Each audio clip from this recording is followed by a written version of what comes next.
no 11º capítulo de Daniel, algumas marcas que irão surgir.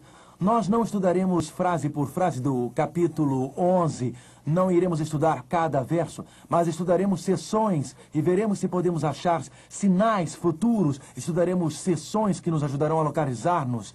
O que vocês esperavam? Esperavam começar com a Medo-Pérsia e em seguida a Grécia, que seguíssemos a trilha de Daniel 2, Daniel 7, Daniel 8 e Daniel 9.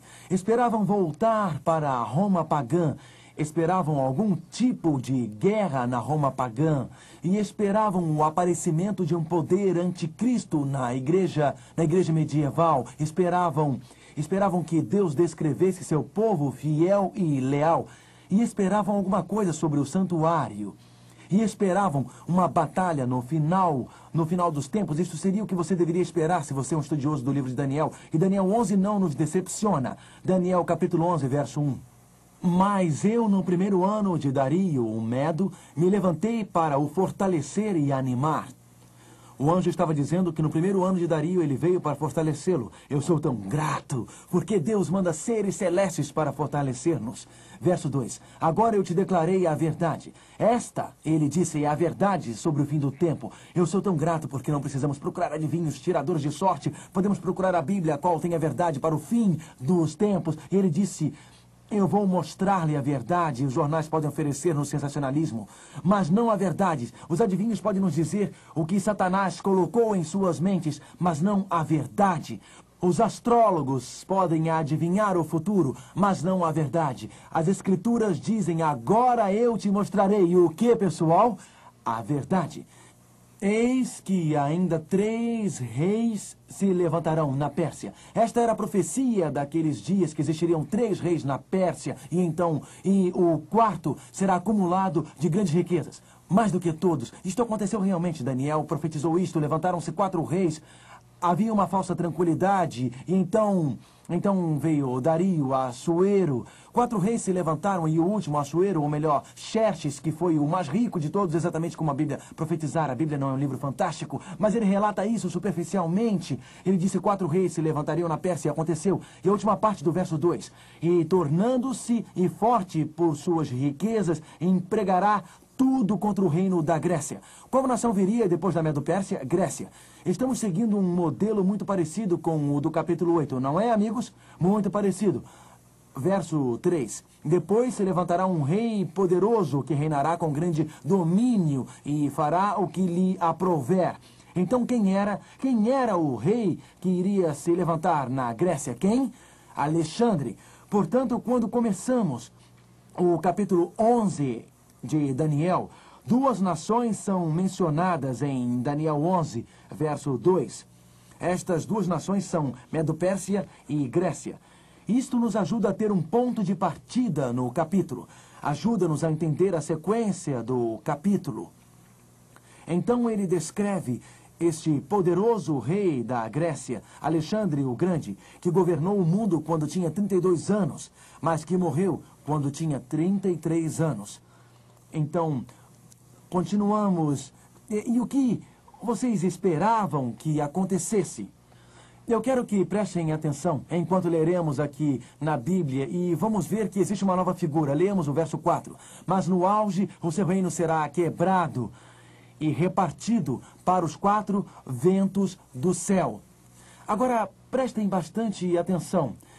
Vocês se lembram que o reino de Alexandre o Grande foi dividido? No capítulo 7, existem 4 cabeças no leopardo, representando as 4 divisões do reino de Alexandre. Em Daniel 8, havia 4 chifres que surgem. Aqui são 4 ventos, mas novamente a precisão. Alexandre morreu com 33 anos e havia 4 generais, Cassandro, Lucêmicos, Talome e Solucas. Um destes generais de Alexandre, Talome, foi para o sul.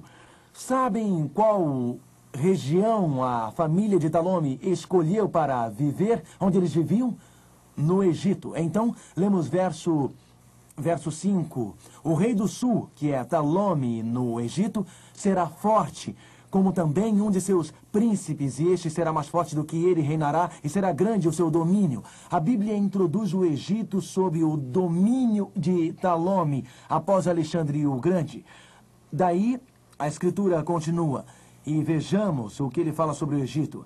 Também aos seus deuses com a multidão das suas imagens fundidas.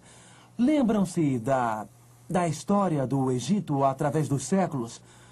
Voltando atrás, antes da Grécia ao Egito, o que vocês se lembram sobre o Egito? Que tipo de poder tinha o Egito nos dias de Moisés? Continue marcando Daniel, capítulo 11, e vamos ao livro de Êxodo. O livro de Êxodo, capítulo 5.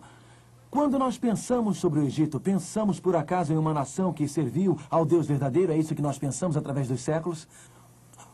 Vocês lembram de Êxodo, capítulo 5, verso 2? Ele diz: respondeu o faraó, quem é o Senhor, para que lhe ouça eu a voz e deixe Israel ir? Eu não conheço o Senhor e nem tampouco deixarei Israel ir. Quando pensamos sobre o Egito, pensamos sobre este desafio. Pensamos nesta rebelião contra Deus. Pensamos sobre um falso, poderoso Deus. Eu tenho certeza de que eles tinham muitos deuses, mas eles não reconheciam o Deus verdadeiro. O faraó egípcio disse, eu não conheço este Deus. Isto foi quase um desafio ateísta para ser um desafio ao Deus verdadeiro. Eles tinham muitos deuses, mas eles eram ateus no seu conceito sobre o Deus verdadeiro. Voltemos para Daniel capítulo 11 e usaremos isto um pouco mais tarde. Através de Daniel 11, quando lemos sobre o rei do sul, estamos lendo sobre o Egito, mas na realidade lemos alguma coisa muito mais ampla com relação ao conflito entre o bem e o mal. Estamos lendo sobre um poder que levanta seus punhos diante da face de Deus. Estamos lendo sobre qualquer poder que se torna ateísta. Notem como o Egito representa o ateísmo ou o antagonismo contra Deus. Notem, o Egito representa mais do que uma nação, representa este antagonismo. Lembram-se que lá no Velho Testamento nós temos Babilônia também. O que significa Babilônia? Quais são as 4 primeiras letras de Babilônia? B-A-B-I, em inglês chama-se bebê de baby. Porque um bebê balbucia. Vejam, é uma conversa de bebê, é confusa, e Babilônia tem a ver com uma religião confusa, falsa adoração. E lembram-se que no livro de Apocalipse aparece a Babilônia espiritual. Agora, se lermos Daniel 11, veremos que os reis do norte e os reis do sul, eles são todos mencionados. E em relação a Israel, nós temos sempre o sul e o norte. Então, Babilônia. Babilônia era o poder do norte e o Egito o poder do sul, mas o Egito significa muito mais do que o rei do sul. Porém, tem a ver com uma rebelião desafiadora e ateísta. Ou mais do que a invasão da Babilônia do Norte e o pequeno reino. No entanto, com um falso poder espiritual. Então, isto ficará mais claro conforme nos aprofundaremos no estudo. Até agora, nós vimos Medo-Pérsia dar lugar à Grécia. E a Grécia seria sucedida por Roma. Um dos 4 generais, Ptolomeu, iria se estabelecer lá no Egito, introduzindo aqui esta ideia sobre o rei do sul, ou poder ateísta que iria surgir. Mas, depois da Medo-Pérsia e da Grécia, qual a nação derrotou a Grécia? Qual foi? Roma. Se nós lermos os versos 13, 14, 15 e 16, introduzimos estas grandes batalhas. Mas vamos ver que a passagem que mais facilmente identifica Roma é o verso 20. Então leiamos Daniel 11, verso 20. Aqui nesse ponto, Roma já tinha sido mencionada um pouco antes e nós vimos todas essas batalhas, mas é muito claro aqui no verso 20. Levantar-se-á depois em lugar dele um que fará passar um exator pela terra mais gloriosa do reino. Mas em poucos dias será destruído isto sem ira nem batalha. Aqui, no verso 20, diz que na glória desse grande reino que derrotou a Medo-Pérsia e a Grécia, surgiria um cobrador de impostos. Deixe este capítulo marcado e vamos para o livro de Lucas, nos dias de Jesus, para que isto se torne muito mais claro à medida que estudamos lendo Lucas capítulo 2, verso 1. Na glória deste grande reino que derrotaria a Grécia, Na glória daquele reino,